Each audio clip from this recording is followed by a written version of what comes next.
얼마 전에 그 탄소진흥원 개원식 한다고 해서 이제 전주 왔는데 또다시 전주 와 보니까 반갑고요. 방금 소개받은 산업기술평가관리원의 정량호입니다. 저희들은 이제 대구에 있습니다. 2000 공공기관 지방 이전 때문에 2014년도에 대구로 이전해서 지금 한 7년 정도 같이 있는데 잘 아시다시피 산업부 관련된 여러 가지 산업기관 중에서 R&D를 담당하는 그런 기관입니다. 그래서 오늘은 저희 전체적인 기관이 하는 일들을 좀 소개하면서 우리나라의 이제 산업 R&D가 어느 쪽으로 가야 되고 정부의 고민은 무엇이고 그걸 집행하는 쪽에서 연구하시는 분들이 더 편하게 그리고 또 성과를 낼 수 있도록 어떤 것들을 하려고 하고 있는지 하는 부분들 좀 소개해 드리겠습니다. 제가 듣기로는 이제 석박사 과정에 계신 분들이라고 많다고 들었는데 전체적인 R&D를 해보셨으면 또 그런 전체적 공감할 수 있는 그런 부분도 있을 것 같고요. 들어와서 그 성과를 사업화로 연결해서 일자리를 만들고 수출을 하고 매출을 올리고 그런 부분들을 지원해 주는 거기 때문에 R&D 과제가 성공했다고 우리 임무가 끝나는 건 아니라고 저는 이제 직원들한테 이야기를 하고 있습니다. 그렇게 해서 R&D를 어느 분이 할 건지 선정하는 단계까지는 우리가 공정하게 다 해야 되지만 일단 우리 R&D를 하게 되면 그분들이 겪는 R&D 성공 그 다음 단계에서도 여러 가지 필요하잖아요. 공장도 더 지어야 될 거고 뭐 개발한 기술 자체가 개발했다고 완벽하지 않지 않습니까? 더 임프루브도 해야 되고 또 성능 평가도 받아야 되고 여러 가지 나중에 또 매출을 해야 되니까 조달청 같은 쪽에 좀 정부에서 또 사줘서 벤처기업이나 이런 기업들 같은 경우에는 이제 레퍼런스를 쌓는 그런 부분들이 있기 때문에 그런 부분들을 우리가 도와주는 일을 하자. 케이터가 지금까지 우리가 돈을 이거 뒤에 나옵니다. 2조 5천억 되는데 2조 5천억을 돈을 나눠주는 걸로 그리고 그 과제를 사고 안 치고 그냥 계획했던 것들을 개발 완성했다고 우리 미션이 끝나는 거 아니라고 저는 가서 직원들한테 그렇게 말씀을 드리면서 우리는 매니저가 아니라 했습니다. 관리자 빼고 퍼실리테이터 뭐 어떤 기업들이라든지 연구하는 분들이 어려움을 겪는 것들을 같이 도와주고 해결해주는 컨설턴트가 되어야 된다고 좀 그렇게 우리 업 자체를 조금 좀 넓게 보고요. 거기에 따라서 모든 것들 좀 리어레인지를 해가지고 이제 경영평가 우리는 공공기관들 1년에 한 번씩 평가를 받습니다. 그 경영평가를 지금 이제 작년에 한 것들을 지금 올해에 평가를 받는데 이제 1년 동안 한 것들을 다 정리해서 이제 제출을 했습니다. 그러면 거기서 교수님들이 주로 구성이 돼서 평가를 해서 결과를 주는데 그런 쪽에서 우리가 하는 거의 미션 자체를 좀 다 바꿔서 좀 그렇게 하자는 쪽으로 좀 제도를 좀 많이 좀 개선을 하고 있고요. 각 부처별로 저 산업부 같은 경우는 좀 말씀을 드렸습니다만 다 기본적으로 큰 R&D를 하는 부서는 그 R&D 전담 기관들이 다 있습니다. 중소벤처기업부 같은 경우는 중소기업기술정보진흥원 기정원이라고 해서 대전에 있고요. 방사청 국토부 다 있습니다. 그리고 나머지 아까 말씀드린 안전과 관련된 그런 데는 R&D 자금이 적기 때문에 그건 이제 우리가 위탁해서 하고요. 이렇게 해서 전체적으로 이렇게 많이 있는데 너무 많다. 좀 줄여라 해가지고 다 이제 통합하는 작업을 하고 있는데 여기 IITP 정보통신기획평가원이 연구재단에 이제 부설기관으로 들어갔어요. 우리도 그래서 그런 식으로 해서 이 에너지기술평가원을 산업기술평가관리원의 부설기관으로 넣는 부분들이 이제 법을 고쳐야 되기 때문에 국회가 있는데 아직까지 통과가 안 되고 있습니다. 통과를 된다고 하면 우리하고 합쳐서 또 규모가 더 커지는 좀 그런 기관이 되겠습니다. 제가 온 지 2년 됐습니다. 그래서 97년도, 2017, 19년도에 올 때 저희 예산이 1조 5천억이었는데 그 사이에 2조 5천억으로 1조 원이 늘었습니다. 가장 1등 공사는 아베입니다. 아베. 2019년도에 그 세계 반도체 디스플레이 그 핵심 부품 소재 우리 한국에 수출 안 하겠다, 규제를 하겠다 해가지고 그럼 이거 빨리 부품 하나도 더 없으면 제품이 안 나오잖아요. 그래서 빨리 국산화하자고 해서 예산을 많이 늘려줬습니다. 그래서 저희들이 가장 큰 수혜를 받았고요. 우리 R&D는 뭐 여러 가지 이름이 있습니다. 우리 산업 자체가 모든 제조업 분야는 다 여기저기 다 강하기 때문에 골고루 간다고 그렇게 보시면 되고요. 다만 그런 이제 여러 산업 분야가 있지만 그래도 조금 좀 포커싱을 해서 지원을 해야 되는 그런 분야는 좀 계속 좀 말씀을 좀 드리겠습니다. 그래서 좀 소부장이 제일 규모가 많고요. 절반 정도가 넘습니다. 나머지는 로봇이든지 자율주행차, 바이오 헬스, 스마트 전자기술, 기타 이렇게 쭉 되어 있습니다만 전체적으로 2조 5천억인데 산업부 전체의 R&D가 한 5조 원 정도 됩니다. 산업부 R&D가 4.9조, 5조라 되는데 그중에 우리가 저희들이 절반을 하고 있고 아까 말씀드린 키아타고 캐텍 산업기술진흥원 오명준 교수님이 있던 그쪽이 한 1조 6천억 정도 되고 또 캡텝이 한 7, 8천억 정도 된 그런 상황입니다. 그리고 그 대한민국 전체 R&D는 정부에서 하고 있는 R&D는 한 26조 정도가 되고요. 민간에서 하고 있는 게 한 75조 정도 됩니다. 그러니까 우리나라 R&D는 100조 시대입니다. R&D 100조 원 시대인데 민간이 75%, 정부가 25%를 담당을 합니다. 그 25% 안에 10% 정도를 저희들이 하고 있다고 그렇게 보시면 되고요. 단위 기관 중에서는 이제 연구재단 다음으로 우리가 제일 많고요. 그래서 어떤 산업 쪽의 이제 R&D 자체가 전체적으로 크고 이게 우리나라에 어떻게 보면 이제 앞으로 먹거리를 우리나라 3년, 5년 후에 먹거리를 준비해야 될 그러한 책임을 지고 있는 겁니다. 그래서 그런 부분들을 저희들 준비하고 있다고 말씀을 드리고요. 왜 R&D를 그 25조나 이렇게 25조, 26조를 줘서 그 연구개발을 할까요? 여러 가지 있습니다만 우리는 세계 시장에 나가서 경쟁해서 수출하고 하는 그런 구조로 살고 있잖아요. 그런데 세계적인 쪽에서 봤을 때 그런 경쟁력 쪽에서 우리 상황이 녹록지 않다는 겁니다. 중국이라든지 이런 쪽에서는 엄청나게 따라오고 하는데 뭐 미국이나 일본 이런 쪽하고의 기술 격차는 계속 유지되고 있으면서 안 되기 때문에 그런 쪽에서 그걸 돌파구를 찾는 길은 뭐 사람 인구도 줄죠. 투자한다고 또 저거 늘어나는 부분도 없다고 하면 어쨌든 효율성을 좀 높이는 그런 쪽에서 R&D를 통해서 하자는 것이 정부의 기본 생각이고 그래서 모든 부분들을 조금 그뭐 디지털 트랜스포메이션이 되고 있습니다만 조금 기존 제조업 분야에서도 그런 그 ICT라든지 그 DNA라 그러죠. 데이터 네트워크 인공지능 이런 쪽 기술을 많이 좀 도입을 해서 좀 효율성을 높이고 스마트하게 하는 그런 부분 그리고 또 친환경 관련돼서 환경 쪽에 요새는 또 이슈가 많으니까 환경 친화적인 그런 산업 구조로 가기 위한 여러 가지 부분들을 좀 하고 있는데 뭐 중국이 이제 뭐 미국하고 해서 빅2가 돼서 전체적으로 올라와서 제조업 쪽에서도 전반적인 경쟁력은 규모로 봤을 때는 우리보다 이제 더 커서 이제 세계 2위로 그렇게 되고 있고요. 전 세계 시장 중에서 우리 점유율이 큰 쪽이 이제 반도체, 뭐 전기차, 자율차 이런 쪽인데 5%, 한 8% 정도 되는 거 나머지는 1% 정도 시장 점유율을 갖고 있습니다. 그런데 주로 이제 뭐 독일이나 중국 이런 쪽이 많이 이제 신산업 쪽을 주도하는 그런 부분이 있는데 그런 쪽에서 우리가 또 할 수 있는 제대로 잘할 수 있는 부분을 찾아서 가야 되는 부분들이 우리가 해야 될 일이고 주력 산업이 좀 쇠퇴 전체적인 비중은 다 줄어들고 있습니다. 이거는 경제가 성장할수록 이렇게 전체적인 상황은 이럴 수밖에 없습니다만 이 안에서 또 우리가 차별화해서 또 경쟁력을 가져야 될 부분은 가져야 되고요. 잠재 성장률은 뭐 잘 아시다시피 전체 쭉 떨어지고 실질적인 성장률도 올해 작년 같은 경우에 마이너스 성장률을 했습니다만 그래도 또 OECD 국가 중에서는 또 상당히 선방한 것으로 그렇게 그 평가를 받고 있습니다. 기술 수준은 우리나라 기술 수준이 어떨까 뭐 여러 가지 평가가 있습니다만 이 부분은 그, 전체적으로 전문가들이 그냥 평가를 합니다. 해본 겁니다. 당신이 하고 있는 그 분야에서 세계 최고는 누구고 우리는 거기에 얼마 정도 되어 있는지 적어내는 거죠. 그걸 평균한 부분 델파이 기법이라고 하는데 그 전체적으로 보면 이제 평균적으로 봐서 전체적으로 최고 기술은 미국이 갖고 있잖아요. 미국을 100이라고 하면 우리는 한 77 정도 되고 기술 격차는 한 3.8년 정도로 차이가 난다고 키스텝에서 그 발표한 적이 있는데요. ICT라든지 우리가 잘 아는 ICT라든지 뭐 기계 제조 이런 부분은 좀 그 어느 정도 좀 높지만 이런 뭐 바이오 헬스라든지 뭐 항공 우주 이런 쪽은 뭐 거의 우리가 투자하는 규모가 작기 때문에 이런 부분들은 상당히 좀 떨어졌다고 그렇게 좀 보시면 되겠습니다.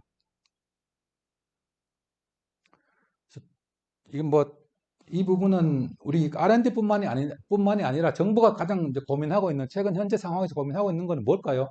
코로나19 상태가 오래 지속되다 보니까 어떻게 하면 빨리 이 상황에서 벗어날 것인가? 그러면 벗어나면 또 새로운 그 상황이 전개될 텐데 뉴노멀이라 그러지 않습니까? 뉴노멀 상황에서 우리가 어떻게 먹고 살 거냐? 이 고민하는 것이 뭐 어느 기관이나 다 마찬가지고 저희 KT도 마찬가지입니다. 그래서 그런 상황에서 가장 이제 많이 이야기되는 것이 전체적으로 디지털 트랜스포메이션이 많이 되고 있는데 이런 부분들을 어떻게 제조업 분야에서 조금 좀 흡수를 해서 생산 공정에 뭐 처음부터 끝까지 GE 같은 경우에는 자기들이 뭐 항공기 엔진을 해서 파는 것뿐만이 아니고 그놈의 뭐 항공기가 어디 가서 지금 어디 장착이 돼서 날아다니고 있는데 거기에 어떤 고장이 날 수가 있고 뭐 상황 가치도 다 저걸 해서 애프터 서비스 자체를 문제가 생기기 전에 미리 해주잖아요. 어떤 제조업하고 서비스하고 같이 가야 되는 그런 여러 분야가 있는데 우리도 좀 그런 부분을 좀 해야 되겠다는 부분이 있고 두 번째는 이제 GVC라고 글로벌 가치 사슬이라 그러는데 어느 제품이나 어느 한 나라에서 다 생산하는 건 없잖아요. 주로 핵심 소재 부품은 일본이 많이 만들면 우리가 수입을 해가지고 중간재 제품 형태로 해서 만들어서 우리가 또 중국에 수출을 하잖아요. 중국에 수출을 하면 중국에서 완제품을 만들어서 세계 시장에 파는 그런 쪽에 동북아 분업 구조가 되어 있는데 코로나가 생기기 전에 그리고 아베가 그렇게 발표하기 전까지는 그런 부분들에 대해서 장애가 없었기 때문에 삼성전자 같으면 가장 품질이 좋은 제품을 생산하는 기업, 뭐 일본 기업도 좋고 어느 기업도 좋고 거기서 바로 딱 계약을 해서 생산하는 거였었는데 일본이 수출을 안 하겠다 그러고 또 코로나 때문에 뭐 중국이 예를 들어서 그 제품은 중국밖에 없는데 중국 가서 뭐 사올 수가 없잖아요. 그런 쪽에서 이 글로벌 밸류 체인이 이제 붕괴되는 거예요. 그러니까 어느 정도는 국내 기업이 해외 최고는 아니더라도 국내 중소기업 키워야 될 부분들이 좀 생기는 그런 부분들이 이제 기본적으로 소부장의 문제가 그런 문제죠. 전체적인 가치 사슬에서 끊어진 부분들을 국내에서 키워서 가져가기 위해서 뭐 그런 쪽에 살려고 하니까 돈이 이제 많이 들어간 거고요. 그 다음에 이제 저탄소 친환경 사회로 전환 이 부분은 뭐잘 아시다시피 그 전체적으로 이 코로나19도 사실은 크게 보면 환경 파괴에서 온 것도 아니냐. 우리가 뭐 자연을 너무 좀 파괴를 해서 동물들과 사람들과 어떤 바이러스가 움직일 수 있는 접점 그 거리 자체를 다 없애버려 가지고 동물에서 또 사람으로 바로 인수 공통으로 전염되는 이런 부분들도 또 있고 온실가스 때문에 또 여러 가지 문제가 있어서 이제 2050년까지 전부 이제 탄소 중립 사회를 만들겠다 그래서 우리도 그렇게 발표를 했잖아요. 그렇게 되면 산업 구조도 바꿔야 되고 여러 가지 기술 개발해서 새로운 부분을 해야 되는데 그런 부분을 어떻게 할 거냐는 부분이 하나가 있고요. 기술적으로 본다고 하면 디지털 트랜스포메이션이라고 해서 어떤 모든 산업 분야에 있어서 그 디지털화가 다 됐었잖아요. 비대면을 구현할 수 있는 여러 가지 기술, 뭐 데이터 네트워크, 그리고 뭐 인공지능 이런 부분들을 통해서 모든 부분이 더 효율적으로 또 갔었는데 이게 코로나19가 되면서 그 속도가 엄청나게 빨라진 거예요. 다 변화돼서 그런 부분에서 우리가 이제 여러 가지 정책을 하는 걸로 그렇게 이해를 하시면 큰 무리가 없을 것 같고요. 디지털 전환이라는 부분들은 이제 그 전까지 다 이제 온라인으로 이렇게 하면 전체적인 효율적인 또 늘어나는 부분이 있지만 또 그렇게 했을 때 손해되는 분들이 많이 있잖아요.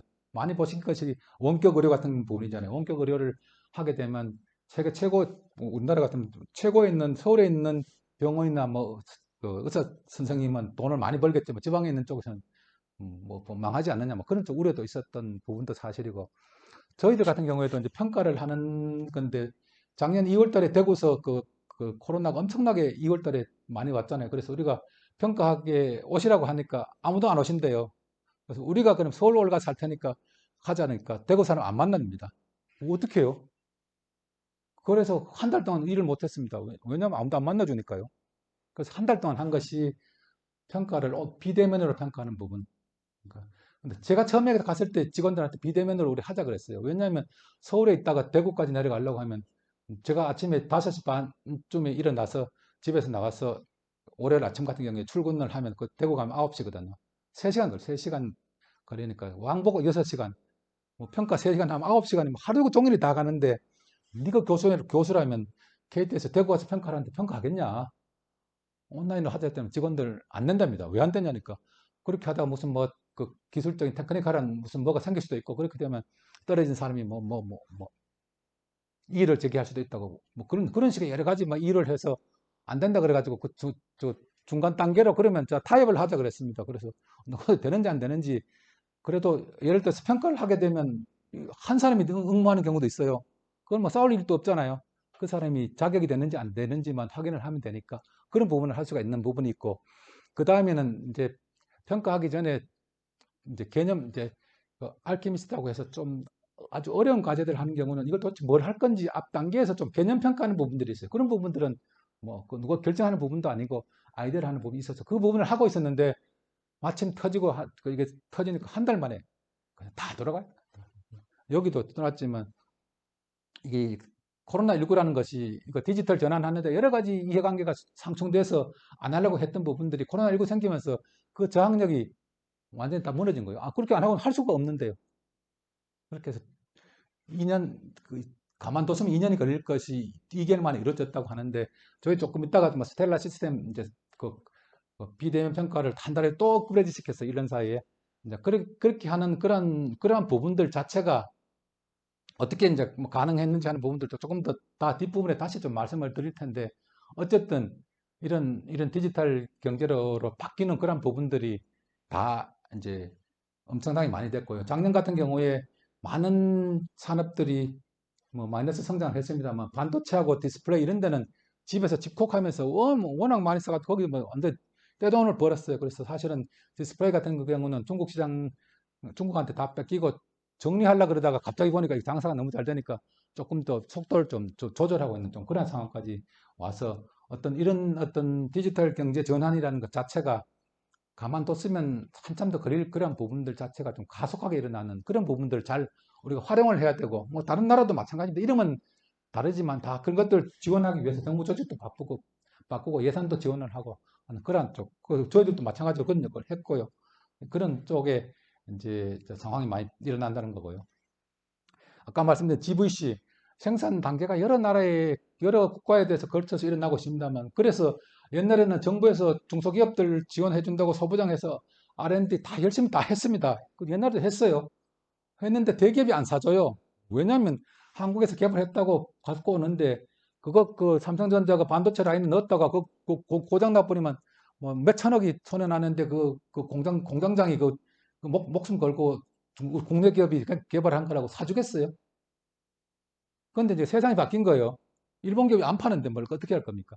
국내 기업을 키워야 되죠. 그래서 지금 R&D를 하면서 우리는 아까 말씀드린 우리 R&D는 사업화까지 가는 걸 목적으로 하는 거기 때문에, 들어올 때부터 수요기업 그리고 그걸 공급해주는 중소기업 다 같이 다 컨소시엄을 해서 어느 정도 대기업이 필요로 하는 그런 기술의 수준이 어느 정도고 단계별로 제대로 가고 있는지 체크를 하면서, 나중에 다 개발이 완료됐을 때 어느 정도 이제 성과를 냈을 때 또 사줄 수 있는 그런 부분으로 같이 하는 게 된 부분들이, 이게 GVC 쪽에서 문제가 생겼기 때문에 대기업이 그렇게 하자 그래서 이게 잘 돌아가는 그런 상황입니다. 그래서 뒤에 여러 가지가 있습니다만, 지금 뭐 주요 산업 부분을 봤을 때 미국이라든지 일본이라든지 이웃 쪽이 다 뭐 가장 핵심적인 제일 앞서가는 그런 부분들은 걔들이 다 갖고 있어요. 그러니까 그런 쪽은 또 우리나라가 지금 안 한 거 아니지 않습니까? 소부장 같은 경우에도 제가 공무원 시작한 지 35년 됐습니다만, 그래서 제가 들어갔을 때부터 그 대일 무역 쪽 역조 개선한다면 소부장 해서 다 해서, 사실은 그 엄청난 적자했던 부분들 다 흑자로 다 바꾸고, 지금 못한 부분들은 정말 탑 타이어에 있는 제일 첨단 기술 쪽을 못하는 거거든요. 왜 그럴까요? 일본 같은 경우에는 걔들은 대를 이어서 하잖아요. 뭐 3대 4대 이어가면서 100년 동안 그거만 파는 거예요. 근데 소부장이란 그 분야 자체는 규모가 작기 때문에 그 세상에서 1등 못하면 못 살아남습니다. 그러니까 우리가 지금까지 못한 거죠. 우리는 어느 정도 규모가 크고 한 부분들은 다 따라잡았는데, 그런 부분을 못하는 부분들이 아까 말씀드린 이제 수요 기업들이 많이, 우리나라 그 반도체 같은 경우도 마찬가지고, 바이오 쪽에 또 셀트리온, 뭐 삼성 바이오로직스 같은 경우가 걔들이 다 수요 기업이거든요. 거기들은 원부자재를 국내에서 국산화할 수 있으면 걔들이 사줄라 그러는 겁니다. 그런 상황이 되니까 이 기회에 이제 돈을 좀 많이 좀 태워서 이제 가는 그런 부분이고요. 그래서 뭐 미래차라든지 디스플레이 이런 쪽에 있어서 핵심적인 그러한 부분들 자체에 대해서는 우리가 할 수 있는 부분들을 개발을 해야 되는데, 이게 문제가 뭐냐면, 이게 우리가 뭐 그렇다고 우리가 모든 걸 국내에서 다 할 수는 없어요. 그렇다고 하면 어떤 부분들을 어떤 전략으로 우선순위 가지고 개발하고 그걸 또 성공할 수 있도록 잘 이끌어 가는 부분들이 전략이 좀 필요한 부분인데, 다시 조금 더 말씀을 드리겠습니다. 뭐 소부장 기술 자립 관련해서 잘 아시다시피 19년 7월 달에 세계 품목에 대해서 수익 규제를 했는데, 저희들이 신속하게 한 달 안에 일본한테 이 그 일본에서밖에 생산이 안 되고 수입선 전환도 쉽지 않은 것들 100개를 뽑았어요. 근데 사실은 한 달 만에 하는 것이, 그 전부터 일본이 이렇게 돌아가고 있는 상황들을 미리 알고, 일본 동향, 그러니까 미국이 중국을 견제하기 위해 가지고 뭐 관세도 뭐 50% 때리고 막 그런 게 했잖아요. 일본도 똑같은 거예요. 이게 한국한테 지금까지 여러 가지 제조업 다 잡혔는데 앞으로 우리가 유일하게 어떻게 보면 조금 좀 그래도 어드밴티지가 있는 부분들이 소부장 쪽인데 이걸 가지고 가만두면 또 한국이 언제 또 쳐들어올지 모르니까 얘들 못 일어나게 한번 해줘야 되겠다는 그런 쪽에서 여러 가지 제안이 됐고 그런 부분들 하고 있는 동향들을 알고 있었어요. 그래서 미리 좀 사실 작업을 하고 있었던 부분들이 있었는데 이제 그렇게 터지고 하니까 이제 백대 품목을 해서 좀 하고 거기에 또 예산도 많이 태웠잖아요. 여기 보면 1조 하던 것이 거의 한 1조 소부장 R&D 해서 1조 원 정도를 늘렸는데 이게 예산을 1조 원씩 만들리는 게 쉽지 않거든요. 추경 쪽 해서 쭉 갔습니다만 좀 그런 쪽에서 이제 일본으로부터 좀 우리가 기술적으로 할 수 있는 부분 그리고 꼭그 수입센터 전환도 안 되는 부분 그런 부분들을 좀 해서 어, 신속하게 좀 대응을 했고요. 그러다가 이제 그 다음에 이제 코로나가 생겼어요. 코로나가 생기다 보니까 일본이 아니더라도 중국에서 가져오는 뭐 아니면 EU에서 가져오는 것도 공장이 하나밖에 없는 그런 쪽은 너무 불안하지 않습니까? 뭐 하나만 잘못돼 버리면 못하니까 그런 부분들 키우기 위해서 이제 100대 품목을 이제 여기 보면 338개로 늘렸잖아요. 이 100대 품목은 일본한테서 전환해야 될 그런 품목 수가 한 100대 정도가 되는 거고, 전 세계적으로 확산을 해보니까 한 338개 정도가 되더라고요. 그렇게 해서 338 품목을 확장을 해서 개발을 하고 있고, 여기 소부장 어떤 기업이라고 하는데, 어떤 기업은 그 기술 분야에서 국내에서 1등 하는 기업들인데, 좀 키워갖고 세계 1등을 키울 수 있는, 아까 말씀드렸다시피 소부장이라는 그 산업 구조 자체가 깊고 좁고 깊게 파야 되는 그런 부분이기 때문에, 그 1등 안 하면 당분간 조금 따라가서 일본하고 비슷하다고 해도 그놈 시장을 두세 개 기업이 다 계속 쭉 이어서 살아가기는 어려워요. 그러니까 따라가는 추격 전략보다는 초월은 뛰어넘을 수 있는 그런 전략을 해야 되기 때문에 어떤 기업이라는 제도를 통해서 우리가 한 앞으로 5년 동안 한 100개 정도 각 분야별로 100개 정도 기업은 세계 최고를 만들자고 해서 지금 여러 가지 돈뿐만이 아니고 그 기업이 원하는 것들 다 받아가지고 해줄 수 있는 거 다 해주는 그런 시스템으로 가고 있습니다. 저탄소 친환경 사회 전환은 뭐 전체적으로 다 그, 그- 그 느끼시지만 앞으로 기후변화 이 부분에 대해서 지금 트럼프 대통령이 있을 때는 미국이 안 한다고 다 이제 국제기구에서 다 빠져나오고 해서 좀 추동력을 잃었는데 전체적인 지금 이제 코로나의 이제 상황 그리고 또 민주당이 또 집권했기 때문에 이 부분들이 다시 리스토어가 될 거거든요. 그래서 지금은 어떻게 보면 기업 차원에서 뭐 알리 100에서 리뉴어블 에너지를 우리는 100% 쓰는 기업이다 이렇게 뭐 선전하고 나갔었는데 이건 이제 국가 차원에서 앞으로 모든 쪽에 탄소 중립을 하겠다. 탄소 배출하는 것도 있고 이제 흡수하는 부분이 있는데 배출하는 거하고 흡수하는 부분을 맞춰서 순수하게 CO2 배출을 0으로 하겠다는 건데 쉽지 않습니다. 제가 봤을 때는 저는 방법이 없는데 그걸 그 기술 개발로 다 하랍니다. 그래서 나는 못한다 그랬습니다. 기술 개발을 할 수 있는 부분은 어느 정도 좀 줄이는 부분은 할 수 있지만 그 전체적으로 0을 만드는 부분들은 그 철강 산업 같은 문을 닫든지 구조 조정을 하든지 뭐 그렇게 해야 되는 그런 부분인데 그건 말 함부로 하기도 어렵잖아요. 그렇다고 우리가 제조업을 우리가 다 우리 제조업은 전부 에너지를 많이 쓰는 그런 거잖아요. 중국장대한 자동차, 철강, 조선, 반도체 전부 뭐 엄청나게 해서 근데 어쨌든 이 부분에 대해서 앞으로 어떤 식의 R&D를 해서 할 건지 하는 부분들을 지금 이제 작업을 하고 있고요. 올해 한 4분기 정도 되면 종합 계획을 낼 것 같습니다.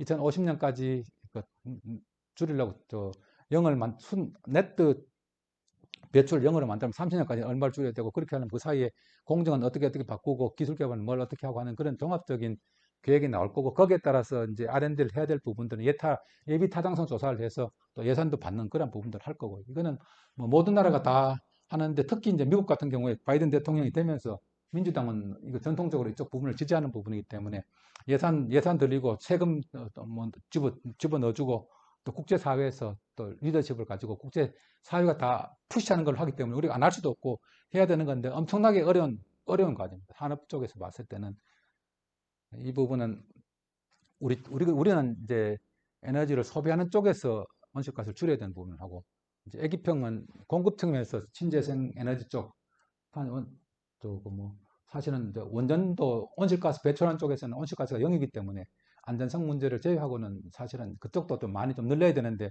지금 이제 정부 스탠스는 원전도 안 하겠다고 했었는데 뭐 원전도 안 하고 석탄도 안 하고 그럼 어떻게 그럼 산업계의 수요를 충족시켜 줄 건가가 실질적인 이제 애로사항이죠. 그런 부분들을 잘 이제 답을 찾아야 되는 좀 그런 상황으로 있습니다. 그리고 코로나 때다 보니까 이제 건강에 대해서 여러 가지 국민들이 많이 관심을 좀 늘리게 되는 좀 그런 부분이 있어서 좀 바이오 쪽이 상당히 많이 이제 늘어났죠. 투자도 늘어나고 또 작년에 어려운 상황에서 뭐 돈 많이 번 데 있습니다. 시젠 같은 데는 그 PCR 그 테스트하는 기관 때 작년에 매출이 1조도 넘었잖아요. 어떤 뭐 그런 쪽으로 뭐 수출이라든지 이런 쪽에서 엄청나게 많이 좀 되는 부분이 있고 저희들이 그 국제 표준 쪽에서도 그 PCR 기법하고 뭐 워크스루, 드라이브스루 뭐 이렇게 해서 테스트하는 거 있잖아요. 우리 국제 표준으로 우리가 제시해서 다 채택이 됐어요. 그래서 지금 테스트하고 트레이스하고 그냥 트리트 치료하는 그 과정 모든 과정에 있어서 한 20몇 가지를 다 이제 제출을 해놨는데 7개는 이제 선택이 됐고 한 개는 완전히 끝까지 규정까지 다 정리가 됐고 나머지는 세부 작용을 하고 있는 거 나머지는 이제 논의하고 있는 그런 단계인데 이런 이제 감염병 관련해서 그런 쪽에서 우리가 좀 전체적으로 좀 리드하고 있는 부분이고 앞으로는 치료보다는 예방이라든지 이런 쪽에서 그리고 또 ICT를 통해서 원격으로 뭐 한다든지 하면 사전에 유전자 정보를 뭐 해서 하는 그런 쪽에 저 기술 혁신이든지 이런 쪽에 이제 자금을 좀 많이 좀 지원을 해줄 거고요. 뭐 이렇게 보면 여러 가지 뭐 말은 많았습니다만 다 그런 쪽으로 이제 개인 건강, 개인의 건강을 해주는 이런 쪽에 국민들 수요가 많고 또 정부에서도 이런 쪽으로 좀 지원을 확대해 나갈 그런 계획으로 있습니다. 지금 말씀드린 거 다 이제 종합해 보면 그런 겁니다. 그죠? 코로나로 해서 다 어려운데 이 위기에서 좀 빨리 벗어날 수 있도록 R&D가 좀 역할을 하고 끝나고 나서 이 부분을 성장 모멘텀으로 해서 우리가 5년, 10년 먹고 살 수 있는 그런 먹거리를 만들어 나가는 그런 부분들을 쭉 했고요. 쭉 지금까지 말씀드렸던 그런 내용들입니다. 그래서 저희 이제 산기평 같은 경우에는 이제 4대 전략 8대 세부 추진 과제라고 해서 디지털 전환하는 문제, GVC 개편에 따른 소부장 문제, 친환경 저탄소 사회를 실현하기 위해서 우리가 R&D 쪽에서 해야 될 부분, 바이오 헬스와 관련해서 이 부분이 또 우리가 또 해야 될 부분, 이런 것 8가지를 좀 핵심적으로 좀 추진을 하고 있는데 간단하게 말씀을 드리면 디지털 전환, 디지털 트랜스포메이션 뭐 어떻게 정리할지 모르겠습니다만 주로 이제 DNA 기술 혁신을 우리 입장에서 봤을 때는 그 DNA 기술 자체를 업그레이드 시키고 발전시키고 인력 양성하는 것도 필요하지만 그 부분들은 주로 이제 과기부 쪽에서 많이 할 거고 우리는 제조업 분야에 있어서 그런 기술들, DNA 기술들을 접목을 해서 각 산업 분야의 효율을 높이는 거고 그걸 또 스마트하게 만드는 거죠. 아까 말씀드린 반도체 디스플레이 같은 경우에도 일반 국민들이 가정에서 더 쉽고 또 인터랙티브가 쉽게 할 수 있는 여러 가지 이제 뭐 기술이 발전이 되어야 그쪽으로 제품도 팔릴 거고 하지 않겠습니까? 그래서 제조업하고 DNA를 어떻게 접목을 해서 그런 이제 기존 산업을 좀 스마트하고 효율적으로 만들 거냐. 그리고 그 다음에 또 앞으로 자율주행차 시대가 올 텐데 우리는 2017년까지 자율주행 4단계까지 가겠다는 겁니다. 5단계까지 보통 구별하는데 4단계가 1, 2단계는 기계가 중심이고 사람이 서포트 해주는 거. 지금 크루즈 컨트롤 같은 걸 하면 쭉 가는 부분들이 한 2단계 정도 되는 부분인데 3단계부터는 주도가 이제 차가 주도하고 사람이 필요하면 서포트 해주는 그런 쪽이거든요.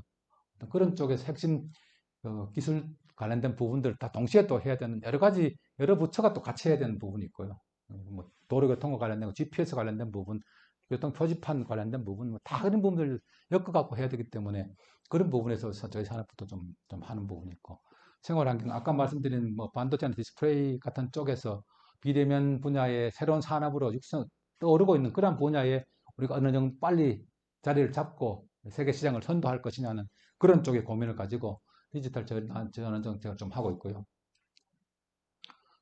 GVC는 아까 말씀드린 그런 부분입니다. 이제 소재 부품 이제 자립화를 해야 될 텐데 어떻게 할 거냐. 그래서 아까 말씀드렸잖아요. 첫 단계, 1단계는 일본이 안 한다 그래서 했던 그 100대 품목을 중심으로 했었고 2단계에는 이제 코로나 때문에 338개 품목을 늘렸는데 이건 어떻게 보면 조금 좀 소극적이잖아요.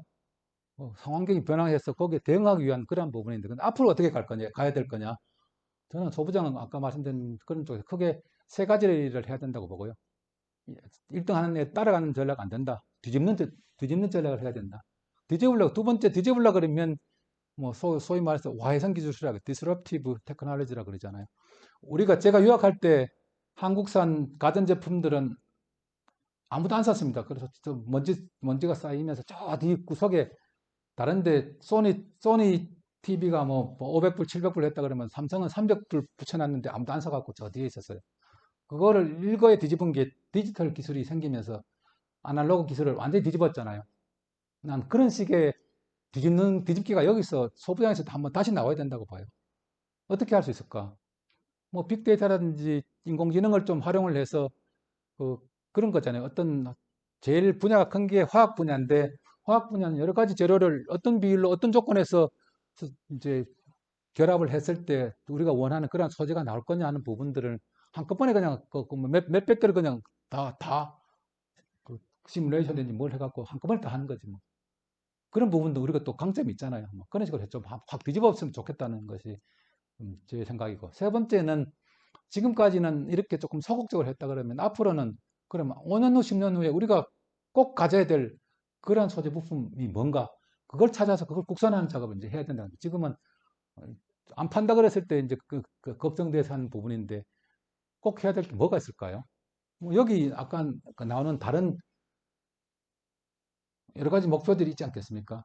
디지털 사회로 갔을 때 어쩔 수 없이 이건 반드시 가야 될 부분도 있을 거고 그 온실가스 줄이기 위해서 여러 가지 해야 되는데 그거는 뭐 앞으로 10년, 20년 계속 하지 않겠습니까? 그런데 핵심적인 소재라든지 뭐 그런 거 찾아야죠. 좀 찾아서 조금 적극적으로 그런 부분들을 좀 이어나가는 저는 그런 쪽으로 가야 된다고 생각을 하고요. 여기 뭐 여러 가지 이야기를 해놨습니다만 저희들 쪽에서 지금 현재 상태에서 경쟁력 있고 좀 가야 된다는 그런 쪽에 좀 고민을 좀 담아놓은 거고요. 그래서 미래 공급망 쪽에서 우리가 좀 주도적인 역할을 하자. 이게 GVC 개편과 관련된 것 되겠습니다. 친환경 저탄소 관련해서는 저희 이제 제조 쪽에서는 생산 공정이라든지 기술 쪽에서 온실가스를 적게 배출하는 그런 부분들 좀 찾아야 되는 그런 부분이 있고 또 자원순환이라든지 이런 쪽을 통해서 한번 썼던 것들 또 재활용해서 또 하는 그런 부분이 있을 거고요. 공급하는 측면에서 본다고 하면 온실가스를 덜 배출하는 그러한 에너지원을 많이 써야 되겠죠. 뭐 수소 에너지, 전기 에너지, 뭐 리뉴얼블 에너지 여러 가지가 있겠습니다만 그런 부분들을 어떻게 효율적으로 대량으로 공급하는 그런 시스템을 만들 것이냐 그런 쪽에 이제 좀 고민을 우리 하고 이 부분은 또 애기평하고 또 같이 또 고민을 해야 돼서 이 부분들은 이제 좀 예탈을 하면서 좀 같이 그림을 그려야 될 것 같습니다. 그래서 우리가 뭐 철강이나 자동차 쪽에서 이렇게 다 수소로 다 바꾸겠다고 했는데 수소를 공급을 못 해주면 뭐 아무 의미도 없잖아요. 어느 정도 산업 쪽이 그렇게 구조 자체를 트랜스포메이션 하려고 하면 엄청난 양의 에너지 공급이 되어야 되는데 지금은 수소 같은 경우에도 LNG 같은 거 뭐 크래킹 해가지고 하는데 그게 그렇게 해가지고는 무슨 그게 온실가스 안 나올 수가 있나요? 그런 쪽에서 어떻게 정말로 효율적으로 싸게 그걸 수소 에너지를 얻을 수 있는 거, 뭐, 전기사도 마찬가지죠. 전기도 지금 석탄 발전이 한 40%고, 원전이 뭐 20, 30%가 되고, LNG가 한 뭐 20%, 30% 이렇게 되는데, 다 그거를 통해서 전기를 생산했는데, 그러면 전기 가지고 전기차 많이 돌린다고 깨끗해졌다는 게 그것도 웃긴 소리잖아요. 그것도 사실은 에너지라는 거는 뭐, 공대 쪽이시니까 더 잘 아시지만, 트랜스포메이션 할 때마다 30%, 40% 에너지가 다 소비가 되는데, 그거 어떻게 보면 국민들 조금 속이는 거지. 어쨌든, 순수한 의미의 퓨어한 어떤 그런 에너지 공급이 안 된다고 하면, 물론 우리는 지금은 그렇게 못하지만, 그렇게 된다고 가정하고 좀 가는 거, 준비를 하고 가는 건데, 그런 부분들 빨리 해줘야 되는 부분들이 저희들이 또 해야 될 역할이라고 저는 그렇게 생각합니다. 바이오 헬스는 이제 뭐 저희들은 이제 바이오 쪽은 우리만 하는 게 아니고 또 복지부도 관련이 돼 있고 또 과기부도 관련이 돼 있어서 세 부처가 또 협업해서 합니다만 저희들은 주로 이제 의료기기 부분하고 뭐 의료 시스템 쪽을 하는데 아까 말씀드린 어떤 빅데이터를 좀 활용을 해서 여러 가지 의료 정보들을 모아서 이걸 뭐 치료라든지 이런 쪽에 좀 활용하는 부분하고 의료기기는 지금까지는 주로 이제 뭐 따로따로 했었는데 이것도 똑같습니다. 그 교수들이나 공급하는 사람들 측면이 아니고 환자들 입장에서 병원에서 환자들이 직접 써보면서 불편한 것들을 좀 개선을 할 수 있도록 다 같이 연구 개발할 때부터 다 같이 이제 집어넣어서 우리 공동형으로 좀 그렇게 많이 좀 개발을 하고 있고요.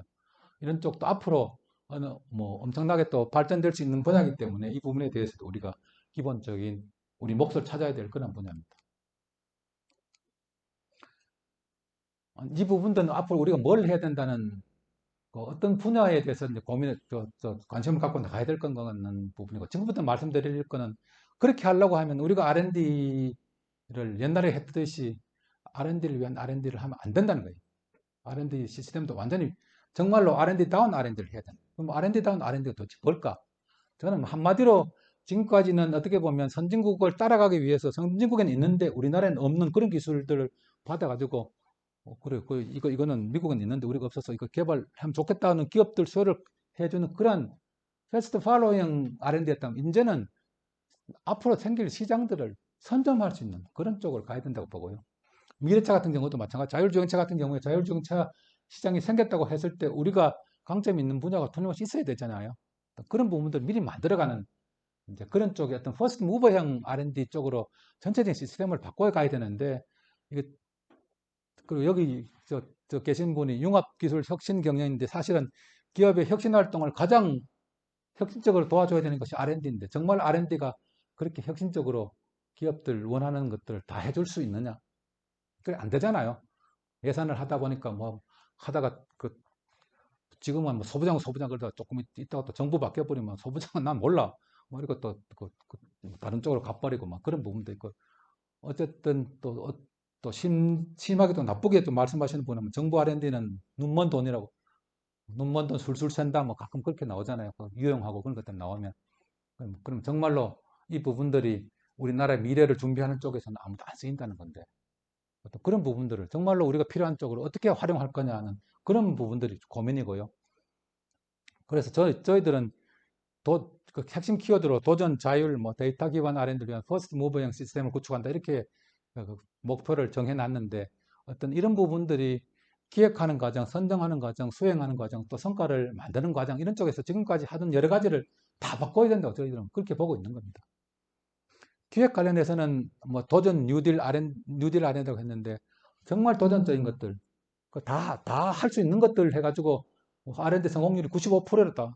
그런 R&D 할 필요가 없는 거예요. 어떻게 보면 정부 R&D 자금을 줘서 정부 R&D 정부가 세금을 가지고 R&D 주는 이유가 뭡니까? 그냥 가만히 두면 실패할까 위험해서 투자가 안 일어나니까 그 리스크를 대신해 주는 거잖아요. 그럼 정말 리스크 있는 걸 해야죠. 미래 될지 안 될지 해야 되는데 왜 그렇게 안 합니까?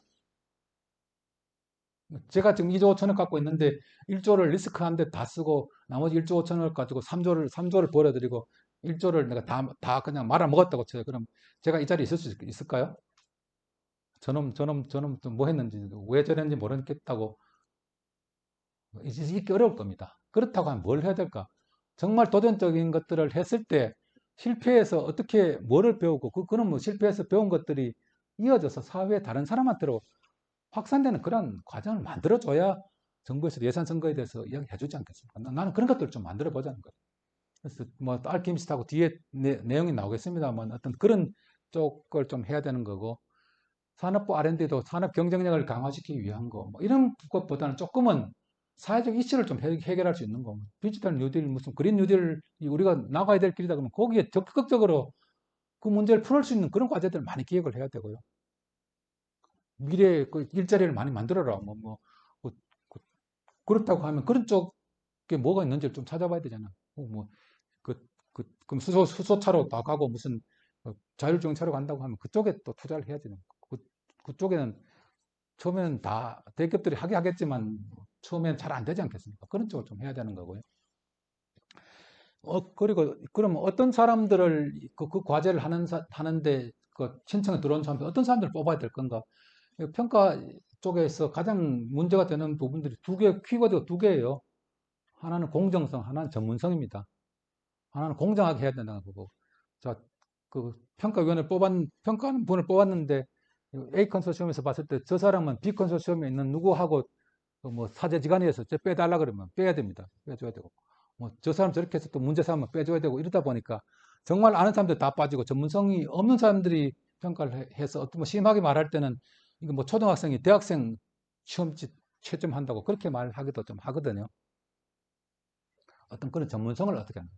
공정성하고 전문성은 또 그런 식으로 어떻게 보면 트레이드오프 관계가 좀 되는 부분이 있어서 그런 부분들 동시에 좀 해결하기 위해서 저희들은 이제 뭐 스텔라 시스템이라는 부분들을 만들었습니다만은 정말 키워드 관련해서 그 과제하고 관련되는 그런 사람들을 잘, 그쪽 분야에 있어서 논문이라든지 특허라든지 그거 가장 잘 매칭되는 사람들을 자동적으로 뽑는 거예요. 뽑아서 그분이 예컨대 지금 뭐 독일에 가 있고 뭐 하더라도 그 온라인으로 평가하면 할 수도 모실 수도 있잖아요. 어떤 그런 식으로 해서 성공할 수 있는 그런 사람들이 또 공정하게 뽑히는 그런 시스템으로 좀 나가는 그런 부분을 해야 되고 이제 연구자들 관련해서는 이제 이건 막 매일 나오는 소리잖아요. 행정행위 하다 보면 무슨 연구할 시간은 없고 매일 뭐 보고서 써야 되고 뭐 그런 쪽에 많이 있기 때문에 이 부분들은 지금 과기부에서 PMS라고 해서 모든 부처에서 하고 있는 R&D 과제를 다 같은 양식으로 같은 방식으로 통일하는 작업을 하고 있어요. 용어부터 다 통일을 하고 해서 산업부 R&D를 하든지 무슨 뭐 저쪽에 과기부 R&D는 조금 성격이 다를 수 있겠습니다만 그 중기부 R&D를 하든지 기본적으로 이제 쓰는 용어라든지 평가하고 돈 주고 하는 시스템 자체를 다 통일시키는 작업을 좀 해서 좀 하고 있고 나머지 저희들 뭐 R&D 샌드박스라고 해서 그 중에서 우리는 기업 R&D를 하다 보니까 우리가 대기업들은 별로 없지만 중소중견기업한테 우리 R&D 75%를 줘요. 근데 중소중견기업은 이제 막 경영 상태가 나빠서 망하려 그러면 뭐 오맛 거 다 해서 그 유용이고 뭐고 그러니까 신경 안 쓰고 다 살아남아야 되니까 막 하거든요. 그래서 그런 부분들을 이제 뭐 대학 교수님이나 출연연 영문 대하듯이 할 수는 없거든요. 우리 R&D는 기업이 해서 기업이 사업화를 해야 되는데 그 사업화라는 것이 리스크가 있기 때문에 어느 정도 그 정도에서 리스크가 없는 쪽 그리고 그동안 잘했던 쪽한테는 풀어주되 좀 문제가 있는 부분들 미리 뽑아가지고 특별 관리하는 거예요. 그렇게 이제 인공지능 빅데이터 때문에 다 가능할 수 있어요. 작년 1년 동안 다 만들었어요. 그러니까 우리 R&D를 받은 기업이 지금 경영 상태가 어떤지, 뭐 재무 상태뿐만이 아니고 이번 달 들어와가지고 갑자기 그 4대 보험을 못 내네. 그 문제 있는 회사입니다. 그 징후가 있는데 그거 갖고 우리가 바로 뭘 할 수는 없지만 그러면 그 과제를 담당하는 우리 이제 직원이 간사가 그 물어볼 수 있는 거예요.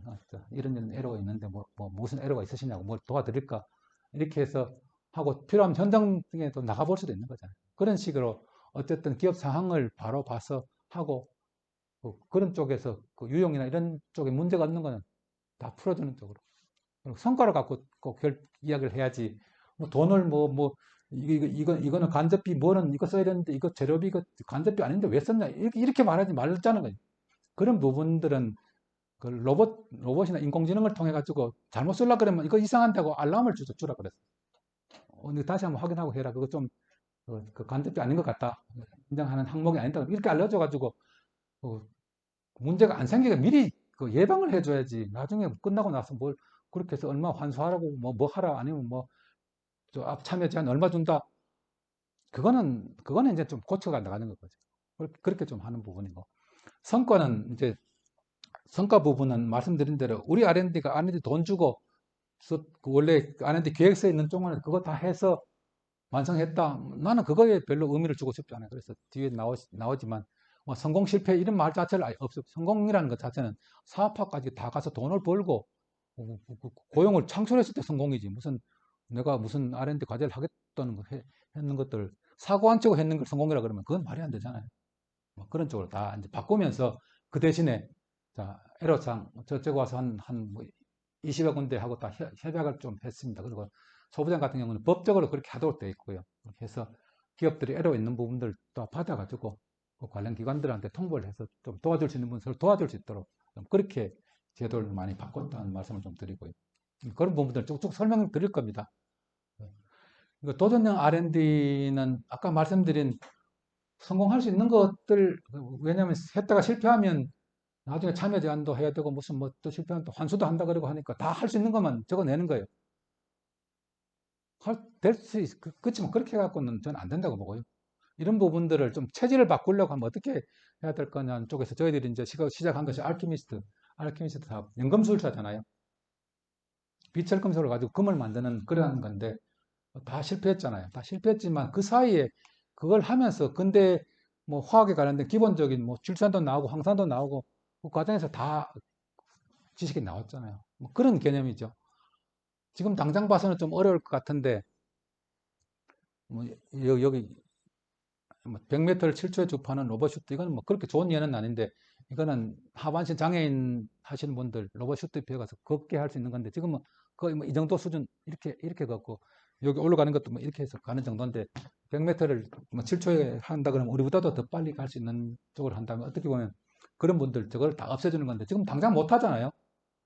그렇지만 그렇게 하려면 뭐를 해야 될까? 뭐 좋은 로봇을 만드는 것도 있고, 뭐 소재를 잘 만들어서 어떤 뭐 탄성을 주든지 뭘 해서 뭐 도와줄 수 있는 여러 가지 아이디어들이 나올 수 있잖아요. 그런 부분들 아이디어를 개발해서 그 부분들을 기업들이 보고, 아, 그거가 개발된 이거는, 아, 우리 쪽에서 이런 것때 쓰면 되겠네. 뭐 그렇게 한다고 하면 꼭 그게 100m에 7초를 뛰든지 말든 못 뛰든지 그것 자체는 중요하지 않다는 거예요.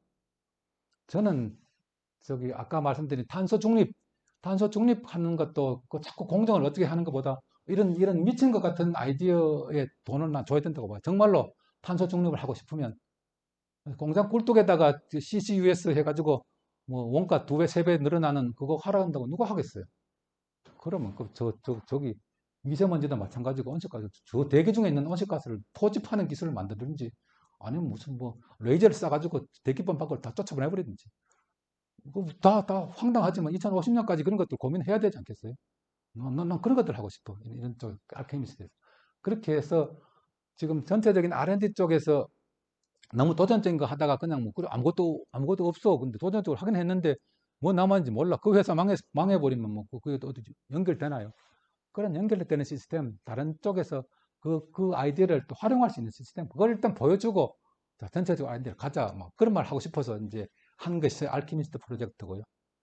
챌린지 출력은 정말 좀 어려운 것들, 파급 효과가 큰 이런 부분들, 고위험 과제를 일정 부분들 R&D 중에서 난 이런 것만 하라고 비율을 줬어요. 저는 제가 개별적 기술을 모르니까 그 PD라는 분들이 이제 기획을 하는데 융합해서 할 거를 몇 프로 뭐 해서 좀 그렇게 좀 나눠주고 있는데 이거 참 정말 어려운 부분인데 이런 쪽에서 조금 도전적인 그런 부분들을 좀 확대해 나가고 있고요. 그 작년에 이제 한국판 뉴딜 하겠다고 해서 그 110, 160조 해서 뭐 190만 개 일자리 만들겠다고 했는데, 저희 이제 산업부 쪽에서도 당연히 이런 부분들 좀 해야 되는 그런 부분이라서, 이제 디지털 뉴딜, 그린 뉴딜, 그리고 인프라 사회 안전망 있는데, 여기에 뭐 저희들도 몇십 가지 좀 과제를 하고 있어요. 그래서 디지털 R&D 같은 부분에는 DNA를 기반한 자율주행 수송기기라든지 뭐 스마트 시티, 뭐 비대면 로봇 서비스 이런 것들을 좀 개발하는 것들을 하고 있고, 그린 관련해서는 전기차, 이차전지, 뭐 수소열차 이런 쪽에서 우리가 기술적으로 좀 해결해야 될 부분들을 좀 하고 있고요. 인프라 사회 안전망은 이제 아까 말씀드린 이제 전염병이라든지 이런 쪽에서 좀 우리가 이제 바이오 쪽에서 해줄 수 있는 그런 부분들을 좀 전체적으로 해서 한국판 뉴딜이 정말로 좀 성과를 낼 수 있는 쪽에서 또 큰 역할을 해야 될 부분이 또 산업 부분이라서 저희도 이 부분을 좀 열심히 하고 있고요. 그 R&D 과제를 지금까지 보면 R&D 과제를 무슨 과제를 할 거냐는 걸 기획하는 방법이 두 가지가 있어요. 하나 탑다운으로 해서 앞으로 이제 탄소 중립으로 가야 되니까 탄소 중립 관련된 이걸 하자 이렇게 내려보내는 게 있고, 나머지는 기업들이라든지 연구소한테 물어가지고 야, 각 분야에서 지금 연구해야 될 게 뭐지 내봐, 그렇게 해서 이제 우선순위를 해서 하는 부분인데, 저는 산업부 R&D는 그런 식의 탑다운보다는 바텀업보다는 탑다운 쪽으로 좀 많이 가서 앞으로 우리 우리나라를 준비하는 3년 5년 후에 해야 될 것들, 그런 부분들을 세트로 좀 정리하는 부분을 해야 된다고 봐요. 여기 자율주행차 사례가 있습니다만, 자율주행차에 자율 제어 통합 플랫폼도 있고, 뭡니까 제어 기술도 있고, 뭐 충돌 방지 기술도 있고, 라이다도 있고, 뭐 여러 가지가 있는데 이거 한꺼번에 다 해가지고 다 세팅을 한꺼번에 다 개발해야 전체적으로 산업이 되고 뭐 일자리 되잖아요. 이런 좀 통합적으로 좀 크게 나가는 부분들을 하자. 물론 기업들 단위에서 느끼는 이 기술을 안 하고는 미국 시장을 뭐 뚫지 못하고 뭐 그런 부분들이 있을 수 있어요. 그 부분은 우리가 하지 말고 그거는 그 중기부가 하면 되는 거죠. 중기부가 개별 기업 단위의 에러는 그거 해주고, 산업부는 어쨌든 전체적인 우리 산업 생태계라든지 아니면 전체적인 이런 큰 미래의 먹거리를 할 수 있는 대형 이런 쪽으로 좀 가는 쪽으로 기획을 많이 하고 있고요. 그 다음에 제조 서비스 융합 R&D. 우리는 제조만 하다 보니까 물건 만드는 것만 하는데 그 물건 만들어서 뭐 하겠습니까? 자율주행차 만들었어요. 자율주행차만 팔릴까요? 자율주행차가 2시간 동안 나 고향이 안동인데 서울에서 안동까지 2시간 가는데 2시간 동안 뭐 하고 지낼까요? 그 2시간 동안 회의도 할 수 있고 컴퓨터도 할 수 있고 무슨 영화도 볼 수 있고 뭐 그런 어떤 2시간 안에 있으면서 그 시간을 어떻게 보낼 건가? 중요하지 않아요? 로봇을 무슨 기능을 갖는 로봇을 만들었어요. 로봇만 만들어서 뭐 하겠습니까? 그럼 그게 그 물류나 배송에 하면 배송이 맞는 그런 서비스하고 같이 해야 되는 거죠. 미국에 크게 된 에어비앤비라든지 나머지 이런 것들도 사실은 무슨 기술이 엄청나게 뛰어난 거 아니야. 다 알려진 기술이잖아요. GPS나 무슨 클라우드 이런 것들 다 해가지고 그걸 비즈니스 모델을 잘 만드는 거죠. 수요자하고 공급자를 어떻게 연결시켜줘서 안심해서 서로 하려고 하는지. 그런다고 보면 우리 산업부 R&D도 우리가 맡은 부분이 제조업이지만 이제 제조업 쪽만 봐서는 안 된다고 봐요. 그 부분들 서비스업하고 잘 연결시켜 가지고 비즈니스 모델을 만들어줘야지. 그런 쪽에 돈을 점점 더 이제 좀 많이 줘야 되는데 이것도 잘 안 돼요. 우리도 문제가 있지만 또 직접 하고 계시는 기업 쪽에 더 고민을 하시겠지만 아직까지는 좀 잘 안 돼서 이런 부분들을 좀 많이 하려고 하고 있습니다. 그래서 이런 쪽에 대해서는 특례를 해가지고 여러 가지 좀 혜택을 좀 주려고 하고 있고요. 평가 시스템, 스텔라 시스템인데 이거 아까 말씀드렸다시피 작년에는 우리가 비대면 평가를 안 하게 되면 우리 일을 못 하니까 어떻게 보면 직원들한테 생존 모드로 우리는 이제 비대면 평가 시스템을 만들었다 그랬는데 물론 줌을 쓰고 뭐 하고 했지만 이제 줌 쓰면 또 국정원에서 안 된다고 다 해킹할 수 있으니까 안 된다 그래서 우리 나름대로 시스템을 만들었는데 비대면 시스템 비대면으로 평가하는 거 그 자체가 중요한 거 아니고 비대면으로 하면 만나서 하는 것보다 더 효율적인 의사결정이 이루어져야 되지 않겠어요? 거기에 이제 그 기반을 두고 만드는 건데 그렇게 하려면 어떻게 해야 될 건가? 지금은 평가위원회 아까 말씀드린 대로 무슨 A라는 과제가 있으면 거기에 전문가들 사안학위원회에 있는 전문가들 불러가지고 자 과제 컨소시엄 A, B, C 갖다 놓고 점수 매겨서 잘한 점수 높은 사람 당첨 이렇게 했잖아요. 그러니까 완전히 그 평가위원회를 누가 뽑히냐에 따라서 뽑히는 그, 선정이 되는 그러한 시스템인데 여기에 데이터 기반 정보를 자료를 다 평가위원회에 다 주자는 거예요. 그 기술 개발을 하기 때문에 그 기술 개발과 관련된 특허 정보는 어떻게 돼 있고 시장은 어떻게 돼 있고 거기에 참여하는 기업들이 과거에 R&D 하면서 어떤 성과가 있었고 이런 평가에 참고가 될 수 있는 자료들 다 주는 거예요. 다 주고 또 아까 말씀드렸다시피 가장 그쪽에 잘 아는 전문가를 찾아가지고 인공지능이 찾아가지고 다 이제 평가를 좀 연결해 주는 거고 또 그거 지금 것 같으면 또 직원들이 그렇게 해서 컴퓨터를 50개 뽑아주면 다 전화해가지고 언제 평가하는데 좀 오실 수 있습니까? 안 됩니다. 그거 하는데 애들 다 시간 다 보내. 인공지능으로 다 하면 되지. 문자 다 보내고 받고 된다는 놈 딱 하면 되지. 그렇게 되면 직원들 일하는 것도 안 돼. 제가 봤을 때 20, 30% 준다고 봐요. 그리고 이거 스텔라 우리 내부망이거든요. 보안 문제 다 아무 문제 없어요.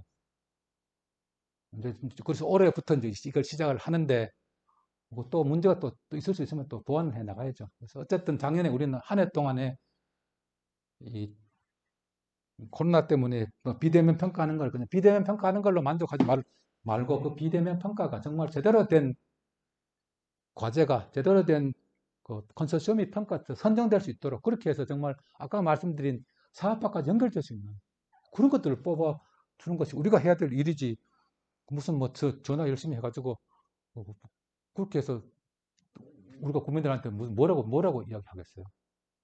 직원들 물어보면 바쁘대요. 왜 바쁘냐면 몇 개 과제를 해서 돈을 얼마 주느냐고 바빴다는데 돈 주는 게 중요한 거. 돈 줘서 그러면 무슨 일이 생겼는지 물어봐야 되잖아요. 그러면 무슨 일자리가 얼마나 생겼든지 아니면 매출이 기업이 떼돈을 버는 기업들이 많이 생겼든지 그런 쪽에서 자꾸 이제 우리가 돈을 받아서 쓰는 그런 부분들의 기본적인 우리 미션이라 할까요? 역할 자체에 대해서 조금 넓혀서 좀 생각하는 그런 쪽으로 하고 그런 과정에서 뭐 R&D 쪽에서 어려운 부분이지. 예를 들어 여기 있는 중소기업들 같은 경우는 뭐 내용도 모르잖아요. 어떻게 보면 접근성 자체가 좀 안 되는 부분이 있으면 그런 것들 좀 쉽게 좀 문턱을 낮춰주는 그런 역할들을 해줘야죠.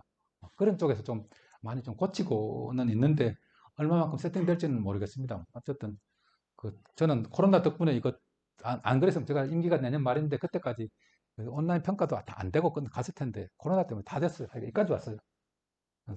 어쨌든 그런 의미에서는 변화에 상당한 좀 긍정적인 측면도 준 부분이 있다고 봅니다. 뭐 언택트 평가는 뭐 작년에 그렇게 해서 그, 했는데 하여간 다른 데보다 우리는 할 때 대면 평가하고 비대면 평가를 조금 좀 섞었어요. 과제 성격에 따라 가지고. 그래도 평가위원들끼리 만나서 또 서로 이야기해야 될 그런 부분들이 있는데 그래서 우리는 이제 경쟁률이 좀 세고 한 부분들은 평가위원들은 다만 모이고 평가를 받는 컨소시엄은 그냥 그 화상으로 연결해서 의견을 듣고 해서 여기서 토론을 해가지고 결정하는 걸 했는데 과기업 같은 데 거꾸로 했더라고요. 기업들만 다 모아놓고 평가하는 분들 따로따로 다 있어가지고 서로 말을 못하는 거예요. 그러니까 말하면 다 남잖아요. 이게 이 컨소시엄보다 저 컨소시엄이 더 좋네. 뭐 이런 측면에서 뭐 하자는 그런 부분들을 말로 남기기 좀 어려운 그런 부분들 자체를 좀 해야 되는데 그런 부분이 너무 좀 이상했다. 뭐 그래서 하여간 아까 말씀드린 여러 가지 평가 기관 중에서 저희들이 평가 쪽에서는 한 뭐 만족도가 7, 80%다 그래도 제일 다른 데보다 낮다고 그런 평가를 받았고요. 그런 부분들 조금 또 다시 혁신 좀 바꾸고 있는 좀 그런 상황입니다.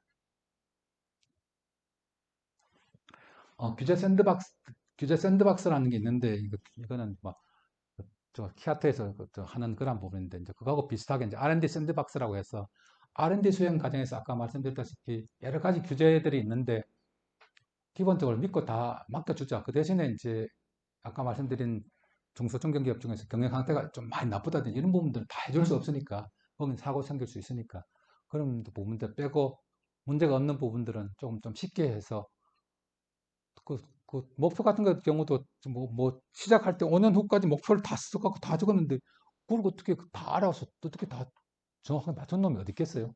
그럼 중간에 가서 상황이 바뀌면 목표도 좀 바꿔야 되고 뭐 이런 부분들 좀 다 해줄 수 있도록 좀 하고 뭐 인건비, 직접비, 간접비 비목별로 얼마 그런 것도 조금 좀 퉁쳐가지고 좀 쓸 수도 있게 해주고 여러 가지 그런 쪽에서 좀 정말로 연구하는 쪽에 좀 시간을 더 많이 쓸 수 있도록 해주고 그런 행정적인 절차는 최대한 간소화하고 필요하다면 미리 알람 쪽 하는 그런 부분들은 좀 발전시켜서 좀 하라 그랬어요. 어쨌든 그래도 정부 예산이기 때문에 잘못 쓰면 또 국회 가서 또 우리는 또 야단 맞고 하는 부분들이 있기 때문에 그런 부분들이 생기는 거는 미리 안 생기게 미리 좀 이야기를 좀 해줘서 하는 그런 쪽으로 좀 가려고 하고 있고요. 그래서 이 부분들은 뭐 우리뿐만이 아니고 이제 과기부가 전체적으로 그 과학기술혁신법 되고 하면서 아까 말씀드린 전체적인 과제 관리하는 시스템도 통일하겠지만 이런 부분들도 과기부도 하겠습니다만 저희들이 조금 좀 먼저 좀 해가지고 과기부가 우리 거 보통 보고 또 다시 전체 딴 부처에 확산시키고 그렇게 하고 있습니다. 유엔 컨소시엄제 우리는 아까 말씀드린 대로 기업이 중심이 돼서 이제 연구소라든지 대학을 좀 끼고 들어오는데 그 선정도 되지 않은 다 뭐 이렇게 하다 보니까 좀 힘든 부분도 있잖아요. 그러면 어떻든 기업이 나는 이런 컨셉으로 이런 연구소하고 대학하고 하는데 해서 먼저 기업을 선정을 해놓고 나중에 컨소시엄은 나중에 구성할 수 있도록 뭐 그런 식으로 조금 좀 플렉시블하게 좀 해줄 수도 좀 하려고 하고 있고요. 아까 말씀드린 대로 과제 수행 관련해서 AI 기반을 해서 조금 좀 쉽고 편하게 관리하는 우리도 편하고 관리 대상인 연구자도 좀 서로 편할 수 있는 그런 부분들을 좀 많이 하고 있고요. 그래서 저희들이 그 디지털 혁신단이라고 뭐 정보하고 관련되는 그 부분들을 그냥 한 군데 다 모아가지고 작년에 조직 개편을 하면서 그걸 하나의 이제 본부가 제일 큰 단위고 그 밑에가 단위인데 단 단위로 만들어줬어요. 그랬더니 이런 부분들 아까 말씀드린 스텔라, 롬 뭐 이런 것들을 다 만들더라고요. 자기들끼리. 그래서 그런 쪽에서 조금 시너지가 좀 난 부분이 있어서 이런 부분들은 계속해 나가겠다는 말씀을 드리고 이것도 성공 때문에 국회에서도 계속 야단받고 대통령님도 한번 말씀을 하셨는데 나는 R&D 성공률이 95% 이상이라는 데 대해서 좋아하지 않는다 그랬잖아요. 할 수 있는 거 했다 소리밖에 더 되냐 그런 쪽이라서 성공 실패란 그런 개념 자체를 없애고 평가하는 것들을 기술적인 측면에서 우수하다, 뭐 제대로 했다, 이거는 사고 쳤다, 뭐 이 정도만 이제 확인을 하고 이 부분들을 실패를 한 부분이 있다 그러면 실패한 그런 내용들도 같이 좀 적어내게 좀 하고 그런 식으로 해서 이 R&D 했는 것들 자체가 조금 좀 쌓여서 다른 쪽으로 전파될 수 있는 좀 그런 여건을 좀 만들려고 하고 있고요. 그 다음에 이제 그 디지털 혁신의 핵심은 데이터 댐이잖아요. 그러니까 우리가 산업부 같은 경우도 KT 같은 우리 R&D 한 몇십 년 했습니다. 그래서 그 연구개발 자료가 뭐 엄청나게 많이 쌓였어요. 그런 쌓였는 부분을 가지고 아까 우리 평가하는 시스템에서도 그렇게 활용을 하지만 외부에 있는 연구하시는 분들이 그 무슨 내 분야에서는 무슨 과제를 기억하는 것이 좋을까? 이런 부분들을 이제 우리 여기 들어와서 본인이 외부인들이 할 수 있도록 그렇게 공유하는 개방을 민간 쪽에 좀 해주는 그런 시스템을 롬 시스템이라고 했는데요.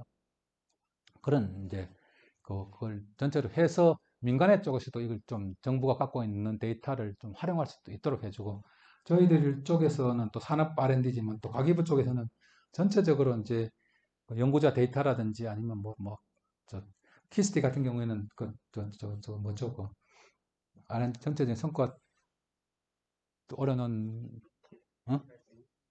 NTIS 그쪽에 있는 정보 같은 것도 서로 좀 공유할 수 있도록 해가지고 다 정부의 공공기관들이 다 똑같은 거지 민간이 다 쉽게 활용할 수 있도록 되어 있는데 지금 NTIS 관련된 정보 다 있지만 그거 찾아가지고 분류해서 뭘 써먹을 수가 없어요. 그죠? 저도 한번 들어서 한번 봤는데 키워드 하면 그 쭉 나열은 해서 주는데 그래서 뭐가 어떻게 됐다는 부분들이 전혀 좀 활용할 수 없도록 되어 있어서 우리 쪽에서 조금 먼저 한번 좀 보여주는 그런 쪽으로 좀 해서 데이터 개방을 해서 좀 하려고 하고 있고요. 사업화 이어달리기. 우리 역할 자체가 전 직원들한테 좀 계속 말씀드리는 것이 R&D 제대로 끝났는지 거기서 끝나면 안 된다. 그 다음 단계에 성과가 날 수 있도록 어떤 에러가 있는지 계속 그 모니터링을 해서 에러 사항들을 관련 기관한테 연결시켜주는. 그래서 조달청장 하다가 왔습니다. 조달청 있을 때도 그거 많이 했거든요. 거기 벤처 나라를 지금 만들고 왔는데 벤처 기업들 좋은 물건 만들었는데 이건 누가가 공공기관에서 누가 한 사람만 사주면 나 이거 공공기관에 판 물건이야 이렇게 해서 팔 수가 있는데 아무도 처음에 안 사는 거예요. 괜히 샀다가 뭐 성능이 나쁘면 요것도 먹으니까 이 부분을 어떻게 할 거냐 해서 고민한 부분들이 벤처나라라는 그걸 나라 장터 안에 별도로 만들었어요. 벤처 기업들이 올려주면 그걸 공공기관한테 사주는 건데 처음에 잘 안 사주려고 그래서 지자체 그 도지사님, 시장님들 다 가서 찾아가서 사인 받아가지고 그쪽에서 그쪽 지역에 있는 벤처기업 회사가 만든 제품 있으면 다 해서 올려주고 해서 했었는데 처음에는 잘 안 됐어요. 내가 이제 조달청이 끝난 지 3년 됐는데 작년에 보니까 1,000억 원 정도 이제 팔렸다 그러더라고요. 그러니까 중소기업, 벤처기업들한테는 뭐 1억 원을 팔았다 그게 중요한 거 아니고 내 물건 하나 50만 원짜리 하나라도 누가 하나 먼저 사주면 그거 가지고 이제 비빌 언덕이 되는 거였어. 그런 쪽에 여러 가지를 좀 하나를 그래서 그때 가장 큰 거 하나 보니까 3D 프린팅 교육용으로 애들 거니까 뭐 그렇게 성능이 좋은 거는 아닌데 그걸 이제 개발해서 파는 그런 벤처에서 울산에 있는 회사인데 그 회사가 나라장터에 올려가지고 한번 팔리니까 그 다음에 한 달 동안 팔린 게 자기가 과거 2년 3년 동안 했던 매출액을 다 뒤집어 버렸어요. 한번 하나 올려갖고 누가 하나 사니까 이제 다 사는 거야. 그런 쪽에서 어떻게 보면 정부의 역할이라는 것 자체가 공공기관의 역할이라는 것 자체가 그런 어떤 막혀 있는 부분들 좀 뚫어주는 좀 그런 쪽에서 그래서 저희들이 뭐 투자 자금도 연결시켜주고 신용보증 기술신용보증도 좀 해주고 여기는 민간투자매청장 우리가 그 정부에서 예산을 받아가지고 은행에 일부 줬다가 그 연구하시는 분들이 무슨 일이 있으면 행위를 하면 인건비 면 인건비 받아가잖아요. 그 사이 잠겨 있는 게 있잖아요. 잠겨 있는 돈을 가지고 그 기업들한테 또 투자 자금 필요한 기업들한테 투자금으로 또 활용을 하는 그런 여러 가지 아이디어를 가지고 계속 좀 하고 있고요. 그 캠코 같은 경우에는 일시적인 경영난을 갖고 기술은 좋은데 뭐 망해버리면 기술이고 뭐고 다 죽어버리니까 그런 쪽은 자산관리공사 쪽을 좀 해줘서 거기서 그런 기업 지원해준 돈이 있거든요. 그런 것들 연결시켜준다든지 해서 여러 가지 쪽 측면에서 같이 이제 기업들의 도움을, 기업들한테 실질적인 도움을 줄 수 있는 그런 것들 좀 같이 가서 정말 성과로 좀 연결시킬 수 있는 그런 역할들을 같이 하고 있습니다. 뭐, 우수한 과제 같은 경우에 추가적으로 또 더 해야 되는 부분들은 그런 부분 연결시켜 줬어야지. 우리하고 키아트하고도 마찬가지고 키아트 쪽에서 기술, 기술성이 엄청나게 뛰어난 부분이 있으면 사업화 자금을 추가적으로 줄 수 있잖아요. 또 기술력 관련해서 기술력 혹시 뭐 아시는 분이 있으신지 모르겠습니다만 성공을 했을 때 일정 부분들을 반납을 하는 건데 그러다 보니까 뭐 기술 개발이 기여한 분이라는 게 참 찾기가 애매하잖아요. 매출이라는 것 자체는 뭐 마케팅도 들어가는 거고 다른 것도 들어가고 또 돈 자기가 개발한 것도 있고 하는데 그 부분들 어떻게 할 거냐는 쪽에서 막 말이 많았었는데 앞으로 이 기술력 자체를 그냥 받기는 받는데 받아가지고 나중에 열심히 하는 분들한테 돌려주려 그래요. 그렇게 되면 매출이든지 뭐 이거 할 때는 싸우는 것도 좀 없어질 것 같고 그 대신에 이제 기술 개발을 계속 좀 이어나갈 수 있는 좀 그런 하나 인센티브가 되니까 그런 쪽에서 여러 가지 좀 고민을 좀 하고 있고요. 제가 드리고 싶은 말씀 대충 다 들었는데 이제 와서 보니까 1년에 2조 천억씩 해서 한 10년이면 25조를 줬는데 우리가 2011년 2011년도에 2009년도에 통합해서 했으니까 한 12년 됐는데 도대체 뭐 했냐 뭐 물으니까 대답하기가 참 어려워요. 개별 기술 단위로 들어가니까 그래서 그 부분들 좀 국민들한테 쉽게 설명하는 걸 만들었는데 이거 돌아가나요? 어.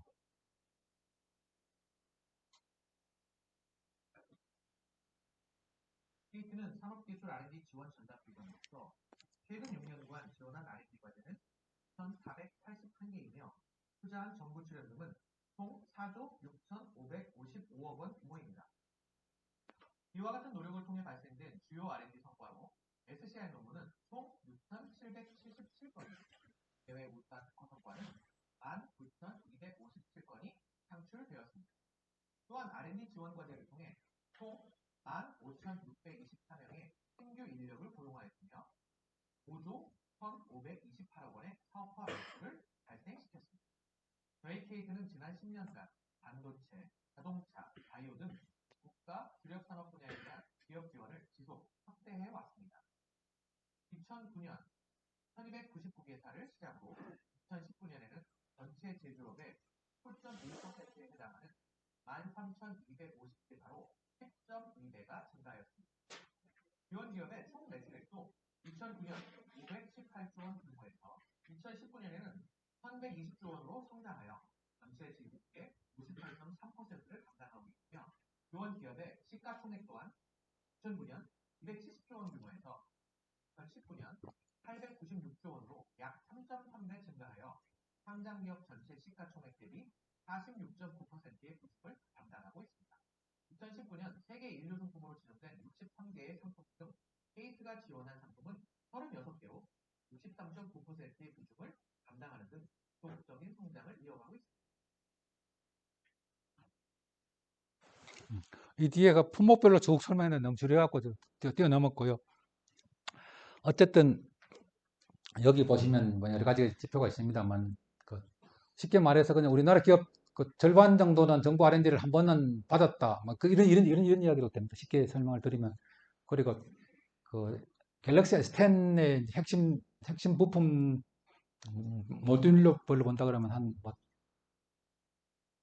60개 정도가 얼마가 정도 되는데 그 중에 한 3분의 1 정도는 정부 R&D를 다 받아서 개발한 거니까 이게 뭐 그럼 이게 물론 더 많은 부분들은 삼성에서 직접적으로 투자를 하고 뭐 민간에서 투자를 했겠지만 정부 R&D가 한 30% 정도가 없었으면 이 부분들도 일어날 수 없었던 그런 부분일 거고 2차 전지, 뭐 미래차 이런 부분들은 정부 R&D 받은 비중이 막 80%까지 올라갑니다.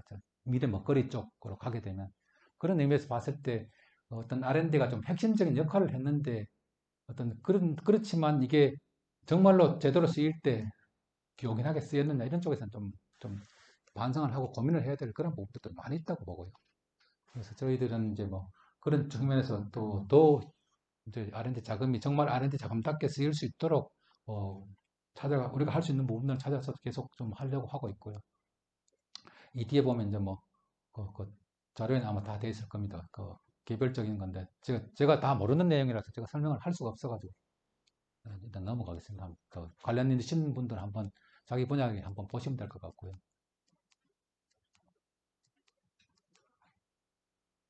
그래서 지금 1시간 반 정도 말씀을 해달라 그래서 제가 조금 혹시 질문이 있을지 몰라서 조금 일찍 끝마쳤고요.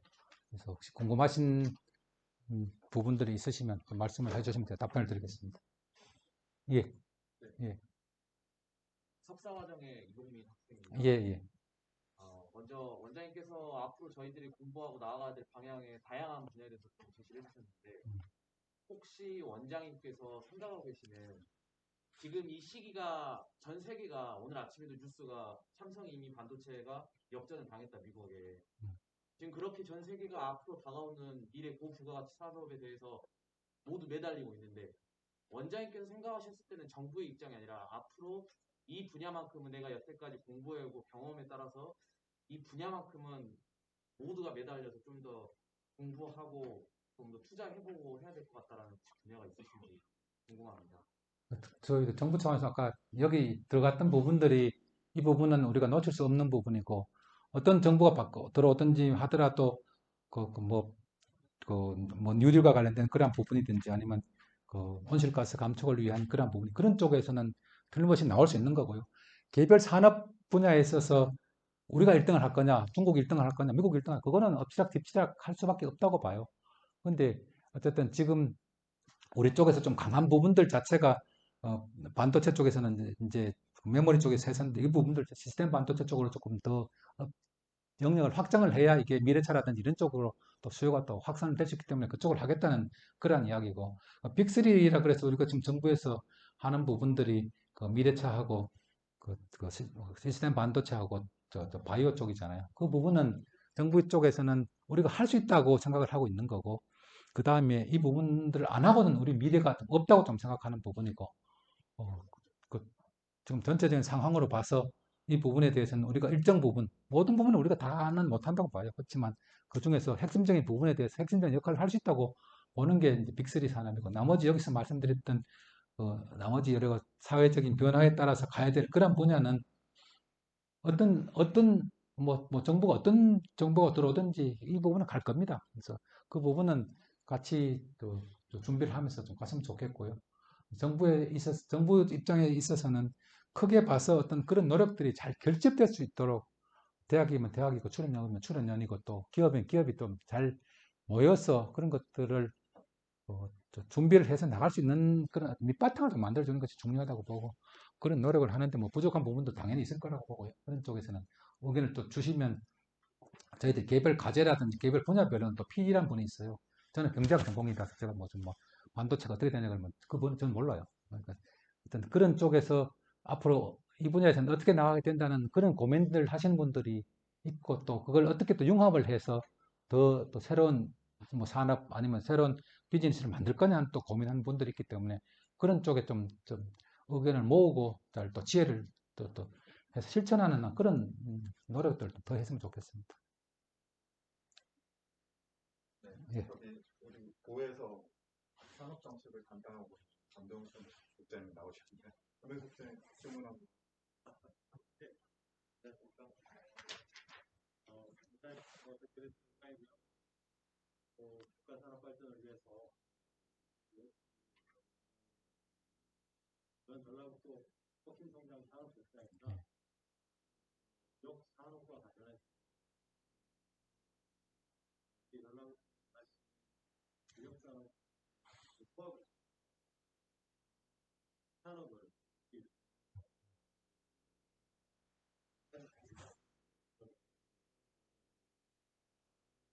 중에서 핵심적인 것보다 R&D 원장님께 이제 묻고 싶은 좋은 제스처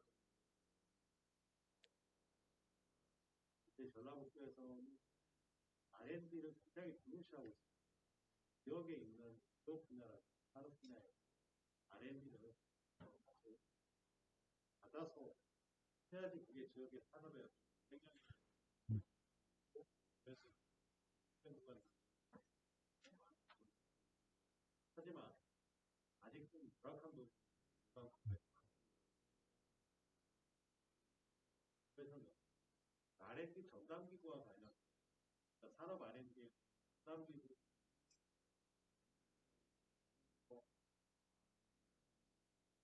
별도의 R&D 기술력을 하게 되는 할 계획입니다만 또까지는 시기적으로 그동안 지역의 R&D를 하는 데 있어서 예산이나 예산 편성, 그다음에 사업을 기획하고 이런 문제를 굉장히 어렵게 다가왔습니다. 예산도 전부 이미 타 지역에서 하고 있는데 이런 부분들에 대해서 R&D에 대한 어떤 획대, 후에 인사들이 다 기관 이런 부분 혹시 그동안에 또 산업부에서 지역 R&D에 대한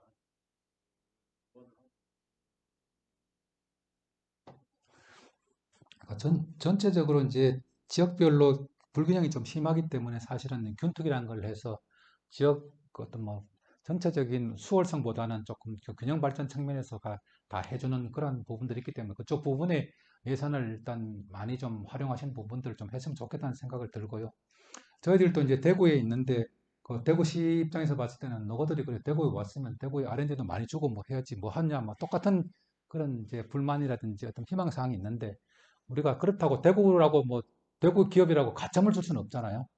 그거는 뭐안 되는 그런 부분이라서 저희들이 좀 해주는 부분이 그런 부분하고 관련해서 저희들이 다 TP가 있잖아요. 그 TP에 저희 직원이 한 분이 아예 파견이 가 있어요. 가서 그쪽에서 R&D를 뭐를 하고 싶어 하시는지 뭐 여러 가지 그 지역 그 활성화한 계획들이 있지 않습니까? 그런 쪽에 저희들이 뭐 컨설팅도 좀 해주고 개별 또 기업들 입장에서는 우리가 아까 여러 가지 많이 떠들었지만 아직도 문턱이 높거든요.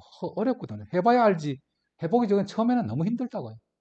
그런 쪽에 에러를 이제 직접 좀 도와주는 좀 그런 역할을 좀 하고 있습니다. 그렇게 해서 간접적으로 우리 공기업들 같은 경우에는 이제 공공기관의 사회적 가치 이렇게 해서 지역사회 발전에 어떤 공헌을 했는 이런 부분들도 평가를 받기 때문에 그런 쪽에서 이제 지자체하고 같이 이제 협의해서 지자체 중에서는 주로 이제 R&D를 하는 쪽이 TP이기 때문에 주로 TP의 뭐 인력을 파견하는 경우도 있을 수가 있고 뭐 서로 TP가 워낙 많다 보니까 한 명씩 주려고 그러면 우리가 또 인력도 부족해서 서로 이제 교류하고 있는 부분도 있거든요. 우리 좀 키아타하고도 한 사람 주고받고 있고 또 여러 가지 어떤 그런 쪽에서 서로 좀 부족한 부분들을 보완해 줄 수 있는 그런 뭐 인력 측면에서 그리고 뭐 하시는 중에서 구체적인 게 어떤 애로사항이 생길지 모르지만 저희들도 도와줄 수 있는 부분에 대해서 또 말씀을 하시면 저희들 쪽에서 또 할 수 있는 부분 우리가 균형 발전 관련되는 그러한 예산도 균형 위에 파견이 돼서 지금 저희들이 총괄 업무를 하고 있거든요. 그런 쪽에 뭐 코멘트를 나중에 개별적으로 해드릴 수 있지 않을까 좀 그런 생각이 듭니다. 아마 저기 전라북도가 지방비 R&D 투자를 굉장히 많이 하고 예, 있는데 네. 부산과 같은 비스텝이나 이런 경기도에 보면 예. 지역 쪽에서 하시려고 예. 아마 실제는 그런 고민들을 예. 하고 계실 것 같습니다. 다른 쪽 네. 예, 그런 쪽은 뭐 다른 쪽에서 미리 하신 쪽 상황 사례를 제일 공부하는 것이 제일 좀 편할 것 같고 전체적인 평가하고 이런 쪽에서 여러 가지 처음에 할 때는 상당히 좀 어려운 부분들이 있을 거고요. 또 아까 말씀드린 공정성이라든지 이런 쪽에서 또 도전이 많이 있을 겁니다. 그리고 우리는 과제 관리하는 부분들이 모든 것이 이제 온라인으로 다 자동으로 다 관리가 다 되거든요. 근데 그런 시스템 마련하는 것도 엄청나게 또 돈이 또 많이 들고 경험도 좀 필요한 부분이 있기 때문에 그런 쪽의 노하우라든지 이런 부분들에 대해서는 저희들이 말씀을 좀 드릴 수 있을 것 같고요. 혹시 뭐 세부적으로 궁금한 거 있으시면 또 실무자하고 좀 연결시켜서 좀 도와줄 수 있지 않을까 그렇게 생각을 합니다. 또 추가적인 질문이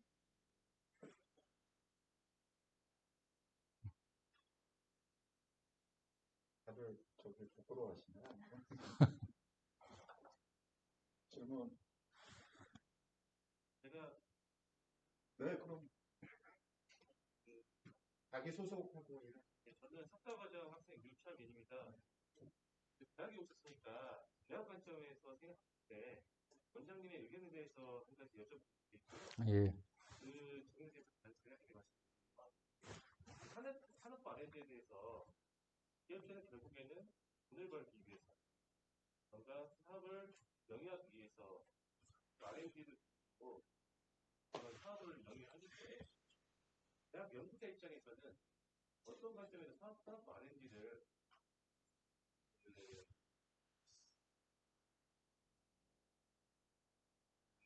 하는 대학 교수님 입장에서는 기업체는 그거는데 그런 뭐 비스콘에서 사업화가 돼도 생각보다 보상 측에 있어서 그런 분들이 원활하지 않은 경우가 많거든요. 예. 그런 관점에서 이걸 좀 장려할 만한 원장님의 개인적인 의견이나 이런 뭐 대학이나 연구소나 또 하시는 분 중에서 사업화가 또 잘 되고 돈 또 많이 버신 분은 또 그쪽에 별도로 창업을 해서 나가시는 그런 분들도 계시고 여러 가지 종류가 있는 것 같습니다. 근데 제가 구체적으로 나갔을 때 어떤 식의 뭐 조건을 학교하고도 또뭐 여러 가지 관련이 있고 또 세금 문제도 뭐 최근에 뭐가 바뀌어가지고 한다는데 제가 그 부분에 대해서 세부적으로는 좀 잘 모르고요. 어쨌든 그 자기가 하고 있는 그런 연구 개발이 이게 사업화가 될 수 있다고 하면 그 부분들을 기업을 통해서 하면서 특허라든지 이런 걸 주고 거기에 대한 로열티를 받는 그런 부분이 있을 거고 이걸 직접 자기가 해서 할 수 있다 그러면 별도의 회사를 차려가지고 교수님을 하면서 그런 또 기업체도 하는 그런 여러 가지 분들이 계시더라고요. 그거는 그 개별적인 아이템이 갖고 있는 그 어떤 뭐 중요성, 뭐 본인이 생각한 중요성보다는 어떤 수요자 입장에서 그게 얼마만큼 쓰일 수 있느냐, 그리고 돈을 벌 수 있느냐 그런 차원에서 중요도에 따라서 여러 가지 구체적인 방법이 있을 것 같은데 세부적인 건 상황에 따라 좀 많이 좀 다를 것 같습니다. 네, 전북 테크노포트 양근희 원장님 모셔서. 아직 제가 좀 지금 아까 유연 컨소시엄 제도는 굉장히 좋아 보여요. 예. 그렇잖아요. 기업이 선정되기 위해서 가고 그 다음에는 예전에는 용역제도나 위탁제도들이 있었는데 그런 것들이 많이 없어지면서 유연화되지 못했거든요. 예. 그 제도에 대해서 굉장히 좋았고요. 저희 전북에 오니까 전북이 GRDP 13위더라고요. 예. 아까 국장님도 똑같은 고민을 하는데 저희 같은 경우는 R&D나 혁신 역량을 기량하기 위해서 국가의 이런 혁신 자원 수주가 굉장히 중요하거든요. 저희가 케이트에 도움을 받기에는 접근성이 굉장히 낮거든요. 파견관이나 좀 더 도움을 줄 수 있는 그런 방향 도와주시면 제가 특히 전북대에 와 있습니다. 예. 그래서 도움 주시면 예. 좋겠다고. 아까 말씀드린 대로 기본적으로 저희들하고 이제 포칼 포인트가 비슷한 데가 좀 TP가 비슷할 것 같아요. 그죠? 네. 거기서 연구 지원해주는 그런 부분이니까. 그러니까 우리하고 TP하고 어떤 뭐 교류라든지 이런 것들 통해 가지고 이제 여기에 있는 이쪽 출신이면 더 좋겠죠. 그죠? 그런 분들이 와서 지역 사회의 발전에도 도움이 되고 또 그게 또 잘 돼서 그 혁신적인 뭐 성과가 난다 그러면 우리 기관에도 도움이 되는 거니까 그런 부분들 서로 논의를 해보시면 좋을 것 같습니다. 저희 이제 기술 경영을 약 40명의 학생들하고 같이 이제 스타트를 끊거든요. 예. 근데 뭐 워낙 산업부에서 경험도 많고 뭐 조달청장도 하셨고 또 산업기술 평가관리원회 역시 혁신의 리더가 필요하다는 느낌이 많이 들고 굉장히 많은 것들을 바꿔신 것 같습니다. 저희 전북에서도 이런 좀 더 혁신하고 앞으로 이런 R&D 차원에서 좀 더 세상을 변화하고 더 조응하고 갈 수 있는 그런 능력을 키우려면 저희 엘모테 학생들한테 해주고 싶은 그런 거 한마디만 예.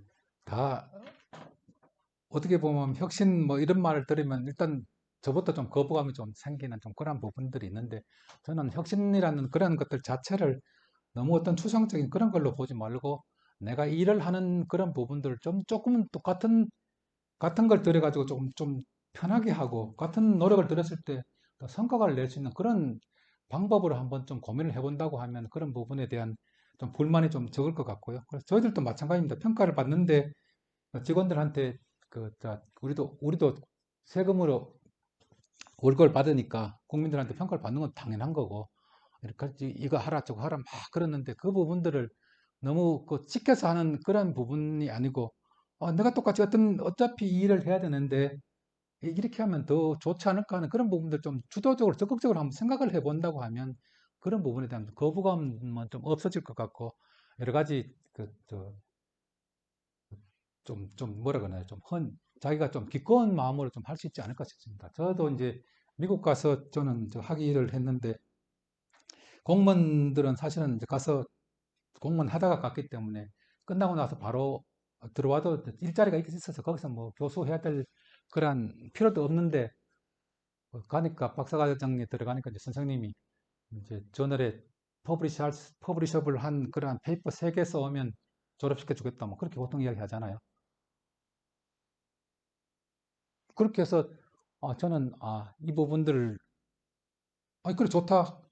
어쨌든 나도 이제 뭐 박사 학위를 받는다고 하면 그런 쪽에서 뭘 해야 되니까 내가 뭘 할 수 있는가 하는 부분들을 그냥 적극적으로 찾다 보니까 생각보다 더 빨리 그런 부분들 길이 또 보이더라고요. 그래서 그거는 어떻게 보면 마음먹기에 다른 거고, 여기 전북에도 나름대로 이제 뭐 인프라나 뭐 이런 환경들이 장점도 있고 단점도 다 있겠습니다만, 그 범위 안에서 내가 할 수 있는 부분들을 먼저 찾는다고 하면 그런 쪽에서 더 여러 가지 할 수 있는 것이 생각보다 좀 많은 부분들이 있더라고요. 그래서 저는 대학 그거 가서 이제 이 퍼블리시를 좀 4개를 하고 왔는데, 공무원 중에 하다가 가서 뭐 저널에 내고 이렇게 하는 사람들이 별로 없는데, 가서 그냥 골프나 치고 놀고 오라는데 골프는 많이 쳤긴 쳤는데, 그래도 어쨌든 내가 어쨌든 정부 예산을 가지고 여기 가서 공부를 한다고 하면 그래도 기여해야 될 것이 있지 않을까? 그럼 내가 뭘 할 수 있을까?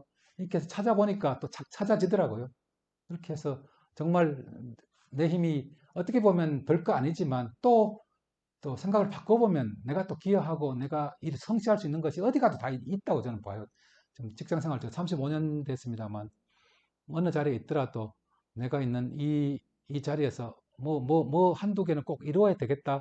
그걸 미리 좀 생각을 해가지고, 우리는 순환보직 하잖아요.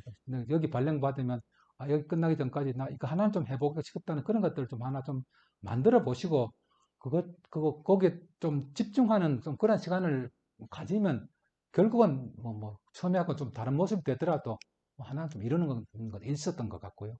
여러분들도 다 마찬가지라고 봅니다. 어쨌든 석박사 과정이고 하면 그 논문을 쓰는 그런 부분도 있을 거고, 또 연구 과정에서 또 여러 가지 또 배우는 부분들, 또 저희들 쪽에 신입으로 들어오신 분들 보면 뭐 석사 과정, 박사 과정 애들도 그쪽 졸업생들도 많이 있습니다.